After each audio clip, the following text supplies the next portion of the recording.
Kaget kok Pak Prabowo pilihnya mau, bukan SMK. Masalah mobil nasional itu memang isu sejak lama. Timor, dulu Tommy ya.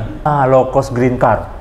Mobil nasional dalam tanda petik. Cuman itu kebanggaan nanggung membawa Presiden Jokowi ke panggung nasional kan sebenarnya SMK.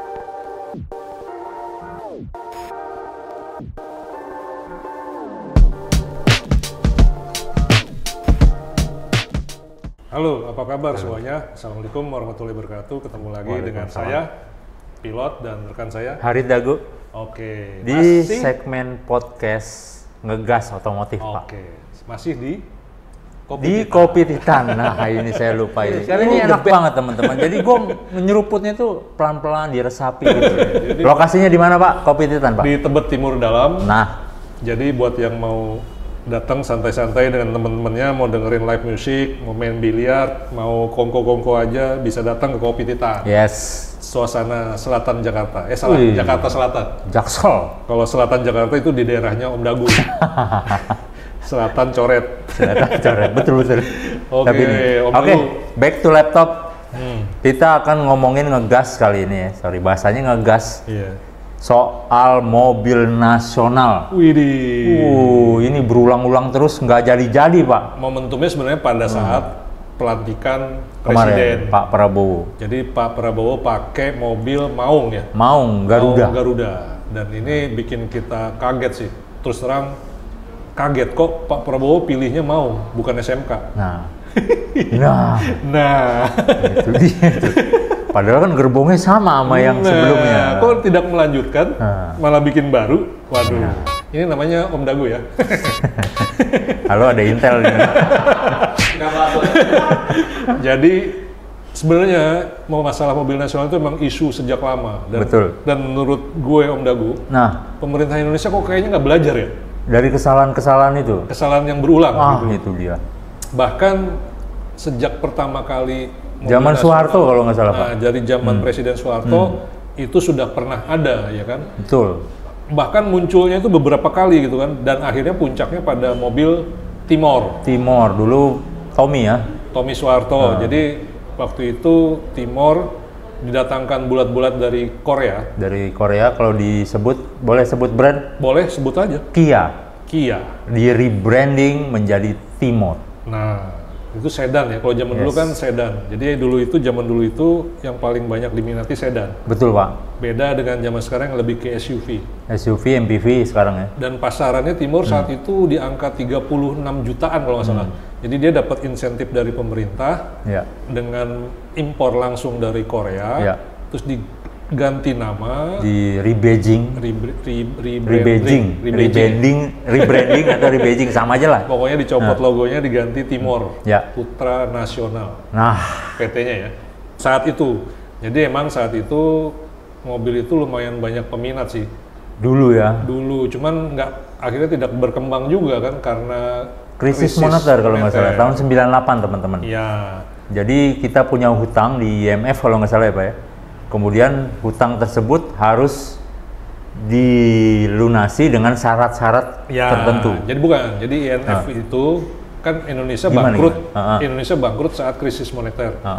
Dan IMF itu memberikan pinjaman ke Indonesia dengan syarat-syarat itu. Jadi syarat-syaratnya itu salah satunya adalah misalnya menutup pabrik Timor sama IPTN.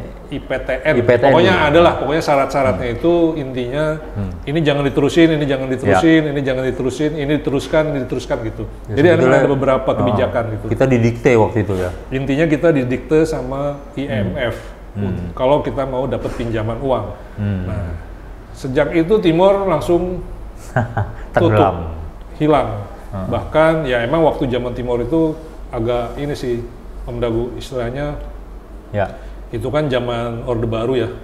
Itu juga penunjukan langsung siapa yang mengerjakan, terus juga udah ada lah intinya, tahu-tahu muncul bahkan pabrik dan kantornya pun juga di lokasi yang sebenarnya nggak boleh buat kantor istilahnya gitu. Jadi sebelumnya kita nyikapi itu dulu karena pernah kita tulis, Pak, sejarah mobil nasional gitu ya. Jadi mereka punya dana investasi awal itu melalui konsorsium, Pak. Waktu itu Tommy Soeharto. Dengan beberapa perusahaan ya? Melalui PT-nya, Hutama itu. Nah itu ditaksir sampai 800 juta dolar US 800. Itu bangun pabrik rencananya di Surabaya, Jawa Timur. Oh dulu itu ya? Yes. Rencananya begitu, untuk membangun pabrik mobil nasional bernama Timor waktu itu. Cuman itu kemudian di tahun 98 yang Pak Pilot tadi sebutkan, itu ada IMF dan itu ternyata dijegalnya melalui sidang WTO, teman-teman. Jadi kayak semacam World Trade Organization. Bahasanya agak ribet. Iya. Itu mereka dianggap memonopoli, Pak. Oke, pasar di dengan Indonesia. Brand khusus bernama Mobil Nasional Timor di Indonesia. Itu sebenarnya kebijakan yang menjegal-jegal aja itu. Dijegal. Nah, anggota WTO yang waktu itu di draftnya ya, yang menjegal itu ada Amerika Serikat, Eropa dan Jepang ternyata. Itu mah udah biasa, Jepang apalagi. Jepang ternyata. Gimana ya? Dan Jepang masuklah akhirnya dengan berbondong-bondong merek mereka ya. Iya. Jadi sebenarnya setelah era Timor itu ya, kan sempat kosong lah ya. Terus muncul SMK ya kan. Tapi sebelumnya ini ada ini bro, yang ada yang menarik lagi nih. Apa tuh? Sebelum SMK itu. Yes, banyak Pak. Ada Marlip. Bukan mobil nasional justru. Jadi waktu itu pabrikan Jepang kan selama ini juga disuruh supaya support mobil nasional gitu kan. Oh, melalui komponen ya? Bukan cuma komponen, kalau bisa ada merek baru lah. Nah cuman waktu itu sama mau beralih ke mobil listrik kan, cuman waktu itu karena lobby yang sangat kuat dari pabrikan Jepang, maka muncullah mobil LCGC. Low cost green car. Iya, itu kan tadi mengakomodir masalah mobil nasional dalam tanda petik, juga harus pindah ke listrik dalam tanda petik. Jadi menunda. Buying time. Jadi maka muncul LCGC dengan harga murah, dengan efisiensi bahan bakar yang kalau nggak salah 1:20 deh. Waktu itu? Iya, pokoknya targetnya iya. Jadi istilahnya kan mobil itu kan mobil kecil, 1:20 bahan bakar pertama kalau nggak salah supaya bisa dapat segitu. Terus juga bodi ringan, segala macam lah intinya seperti itu. Dengan merek juga yang lokal. Iya, dan intinya itu lumayan sukses sih LCGC itu menahan istilahnya serangan untuk ke mobil nasional dan ke mobil listrik gitu kan. Ya, sebetulnya nggak masalah Pak, ketika kita ngomong mobil nasional kan ini bicaranya dari sudut pandang industri. Betul. Nah ketika industrinya sudah besar, even itu brand lain bukan brand kita, tapi selama industrinya itu syarat dengan komponen dalam negeri, terus masuk pekerja lokal yang banyak, menyerap tenaga kerja, itu nggak masalah. Ini sama merek gimana? Merek kan LCGC depannya itu berubah Pak. Iya makanya, itu kan semi nasional. Semi nasional. Karena pada intinya gitu teman, kita mandangnya dari sisi industrinya. Iya. Selama komponennya masih dalam negeri, terus menyerap tenaga kerja dari dalam negeri. Komponennya juga ada patokan sih kemarin minimal berapa persen. Nah, itu kan itu menambah value added lagi Pak kepada industri kita. Cuman itu kebanggaan nanggung. Kebanggaan nanggung yang buat jadi masalah. Orang Indonesia. Jadi sebenarnya ini masalahnya mungkin tinggal kebijakan pemerintah aja sih. Yes. Mau diambil atau enggak program mobil nasional ini kan. Ya. Nah, kemudian kan habis itu muncul tuh SMK. SMK nih. Nah ini SMK menarik lagi. Terbit dan tenggelam. Ini emang dari awal, ya inilah yang membawa Presiden Jokowi ke panggung nasional kan sebenarnya SMK. SMK itu ya. Berangkat dari Solo, zaman masih wali kota, bahkan Jokowi naik mobil itu ke Jakarta, terus jadi gubernur DKI, loncat langsung jadi presiden. Luar biasa. Kan waktu itu kan bahkan dianggap SMK itu produksinya lokal, terus dijual juga kan waktu itu ya. Kalau nggak salah udah sempat ada yang beli 6.000 unit ya. Ya, jadi awalnya gini Pak, waktu di Solo itu Jokowi memang pengen menjadikan SMK itu sebagai salah satu brand. Mobil operasional atau gimana? Enggak, brand dulu. Oh, brand dulu. Cuman kan untuk menjadi brand ini lu harus jualan. Bagaimana mungkin lu bikin mobil nggak ada yang beli kan gitu. Akhirnya diseraplah oleh Pemkot Solo. Jadi mobil operasional. Nah, waktu itu saya liputan itu ditanya tuh sama DPR. Rapat dengar pendapat dengan DPR, Pak Jokowi ditanya akan mau jadi seperti apa mobil nasional ini, SMK dalam hal ini. Ya kita akan gitulah optimis ya. akan mengembangkan Bagus, pasarnya, bla bagus bla dong, bla. optimis. Bagus pada saat itu. Iya. Nah, itu bahkan diakomodir juga Pak melalui keputusan daerah. Waktu itu ada semacam kayak perda gitu. Buat mensupport itu buat ya? mensupport itu. Jadi semua dinas-dinas di bawah Pemkot Solo wajib menggunakan mobil SMK. Kalau yang dulu tuh awal bentuknya masih SUV ya? Masih SUV, SMK Bima kalau nggak salah ya? Aduh lupa namanya. Bima atau apa gitu? Saya pernah liputan sih, nanti coba lihat di YouTube-nya, dimasukin itu. Saya pernah berkunjung ke SMK-nya, terus saya juga pernah lihat mobil pertama yang dipakai Jokowi itu di sana. Masih teronggok di bengkelnya di SMK 2 ya, kalau nggak salah ya? Ya. Solo. Terus kemudian kemudian mereka punya ini Pak, pabrik di Boyolali kalau nggak salah. Nah, itu drama lanjutannya kan. Setelah Jokowi jadi presiden, memang kelanjutan mobil nasional itu agak apa ya? Dilupakan kayaknya. Bukan nggak terlalu terdengar gitu loh. Sempat ada isu-isu dan akhirnya muncullah pabrik di Boyolali itu kan. Boyolali di manufaktur apa gitu. Pokoknya pabrik untuk membuat produk SMK dan bahkan sempat mengundang, kan presiden juga yang meresmikan ya kalau nggak salah. Pas launching pertama produknya itu pickup ya, kalau yang nggak salah pickup nih. Kalau yang kesininya mobil bak terbuka pickup, dan itu juga ada waktu saya pernah ke SMK itu, ke sekolah SMK itu, pickup itu ada juga di sana. Iya itu, SMK di Boyolali itu kalau nggak salah Solo Manufaktur apa gitu nama daerah industrinya ya. Itu juga kenapa namanya SMK kan karena mengambil dari nama sekolahnya itu kan, SMK gitu loh. Jadi namanya SMK, ada SMK Raja Wali, ada SMK apa gitu, di belakangnya itu ada tambahan.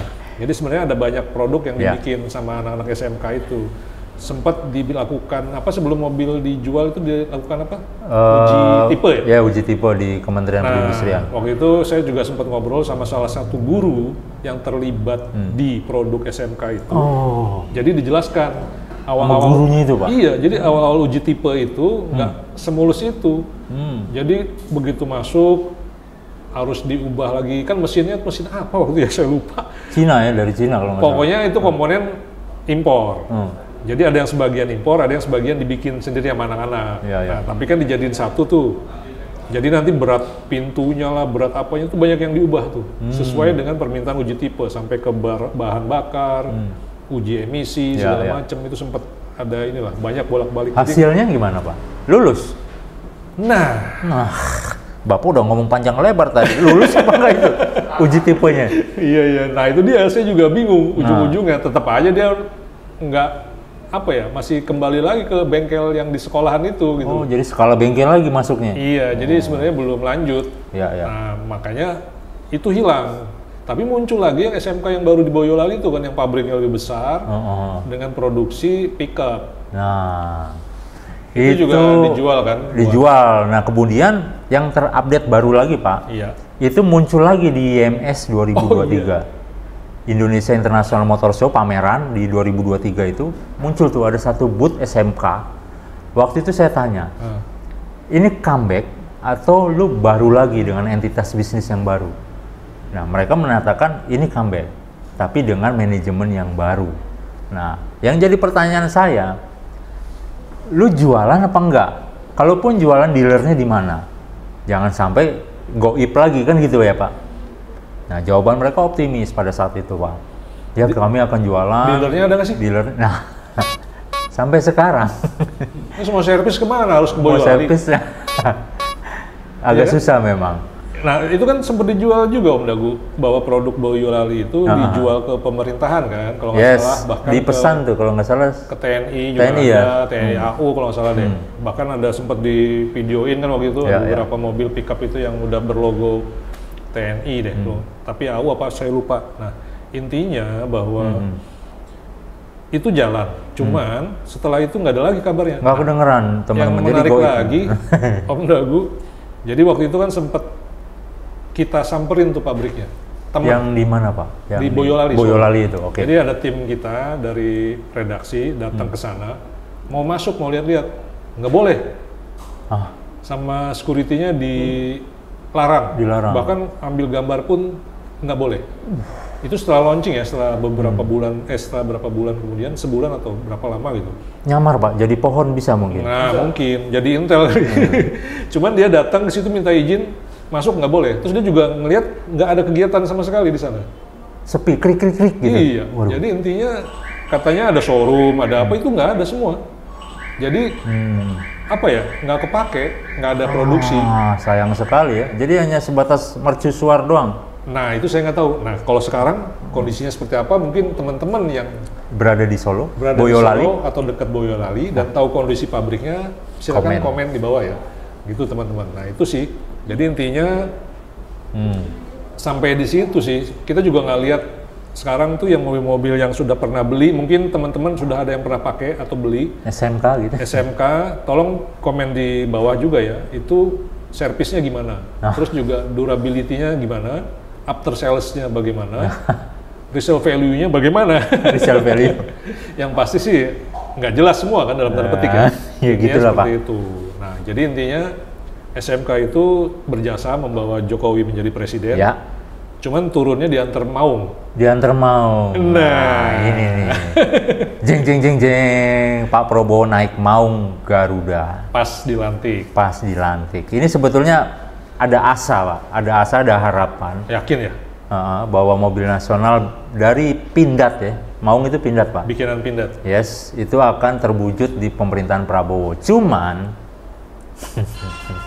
Pertanyaannya lagi, mau dibawa kemana? Karena kalau kita update berita teranyar, Pindad ini bermasalah Pak.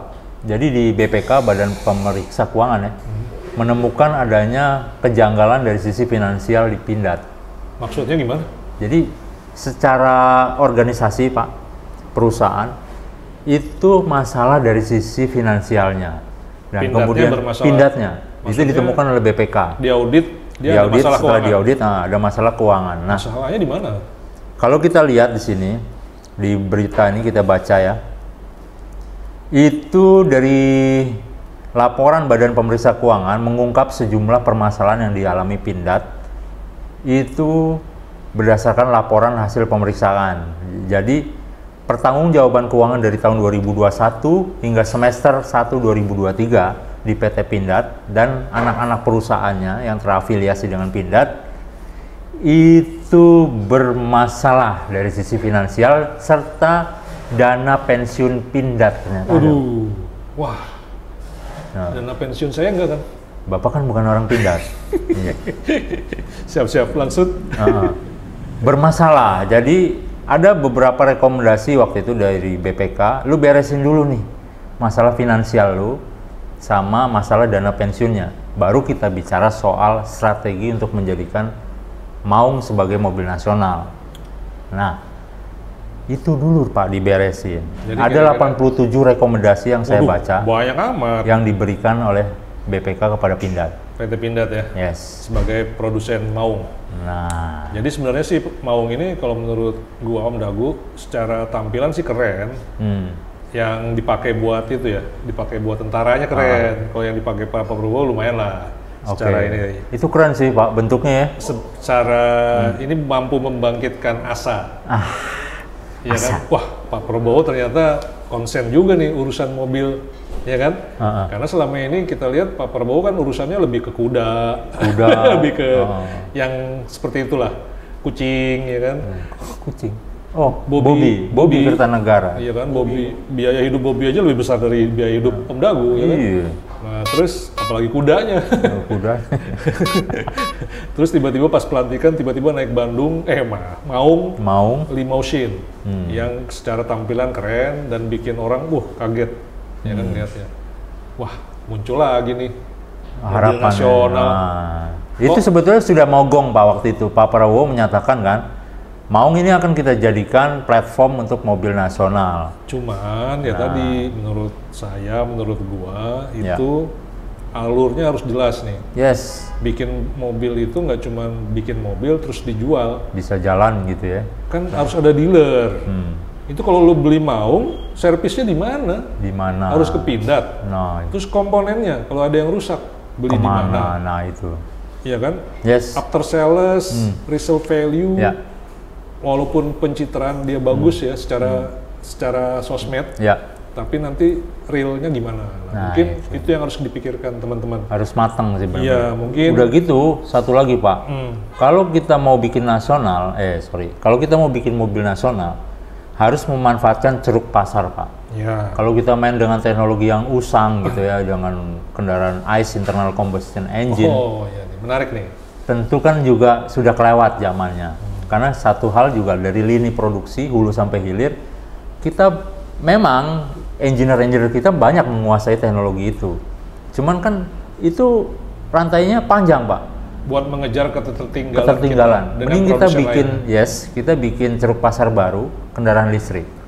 Problemnya lagi kendaraan listrik itu, walaupun kita menguasai teknologinya, cuman tadi Pak, pendanaan Pak. Karena di zaman dulu kalau Bapak ingat Pak Dahlan Iskan pernah menjadi Menteri BUMN. Itu kan sempat bikin waktu itu dengan anak-anak muda kita ya yang berbakat, yang bahkan sampai ada yang di Jepang dibawa ke sini gitu kan. Itu mentok di pendanaan Pak.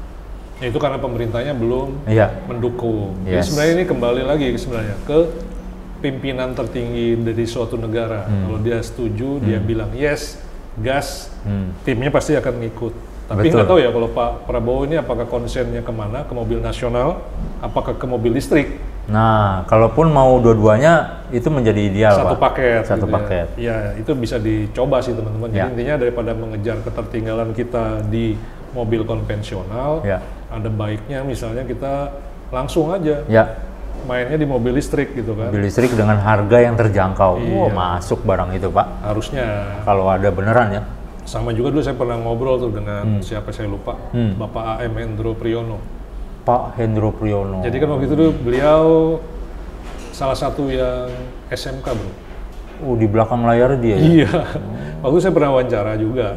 Jadi intinya dia bilang gini, kalau kita harus mulai dari awal, dari nol, itu kita akan kalah jauh ibarat orang lari. Itu dia. Yang merek lain atau negara lain sudah kenceng, kita baru mau lari, itu pasti ketinggalan. Jadi kita mau nggak mau ya harus mencaplok bisa merek baru, ya kan?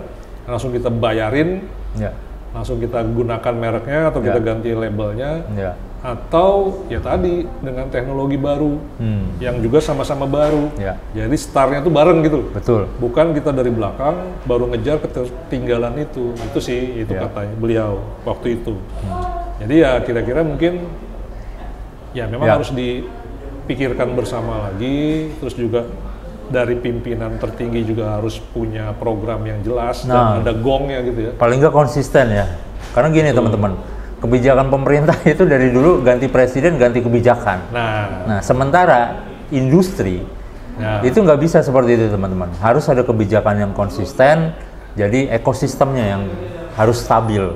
Ya paling gampang nih SMK lah, kita tunggu aja nih SMK lanjut apa enggak nih di masa Pak Prabowo, apakah jadi Maung SMK, apa SMK Maung?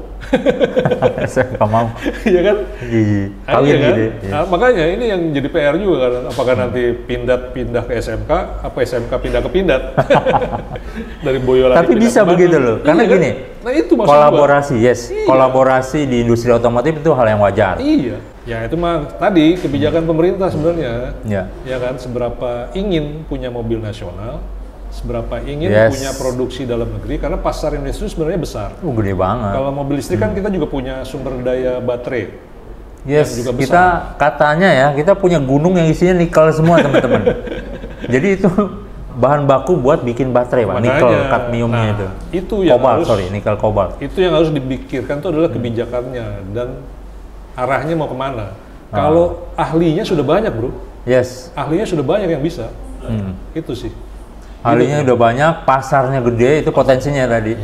Dan juga kita punya bahan bakunya. Dari hulu ke hilir. Itu teman-teman. Gitu sih, kalau menurut saya. Kesimpulannya gimana Om Dagu? Kalau kita lihat, harapan itu selalu ada teman-teman, karena biar bagaimanapun, punya brand mobil nasional itu sesuatu yang membanggakan. Contohnya Vietnam dengan VinFast-nya itu. Nah, kita bisa disalip sama Vietnam. Itu karena mereka udah running duluan. Iya. Sorry, bye-bye Indonesia, gue punya brand sendiri. Bahkan dia mobil listrik ya? Yes, mobil listrik.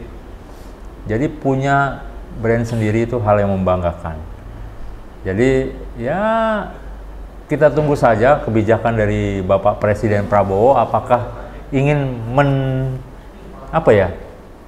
punya daulat sendiri Pak terhadap brand mobil nasional. Mensupport kebijakan mobil nasional ya kan, seperti apa dukungannya kita tunggu. Karena sampai saat ini ya mungkin baru beberapa bulan kan, belum kedengeran lah. Nanti mungkin ada laporan-laporan dari tim di bawahnya, bisa jadi masukan dan akhirnya terwujud. Yes, semoga terwujud dan memang secara tantangan nggak main-main ya, banyak aja gitu drama-dramanya dari dulu gitu ya. Iya. Cuman ya kalau semoga jangan ada drama lagi, dituntaskanlah di masa kepemimpinannya. Iya, Pak Prabowo, halo Pak Prabowo, butuh advice dari kita soal mobil nasional, kontak Pak Pilot. Aduh, sorry ya Mayor Teddy. Oke teman-teman, thank you. Terima kasih udah menyimak video ini. Jangan lupa tetap komen, semangat ya, like dan subscribe. Nah, tetap semangat mendukung kita supaya bisa lanjut. Terima kasih. Sampai ketemu lagi. Assalamualaikum warahmatullahi wabarakatuh. Waalaikumsalam warahmatullahi wabarakatuh.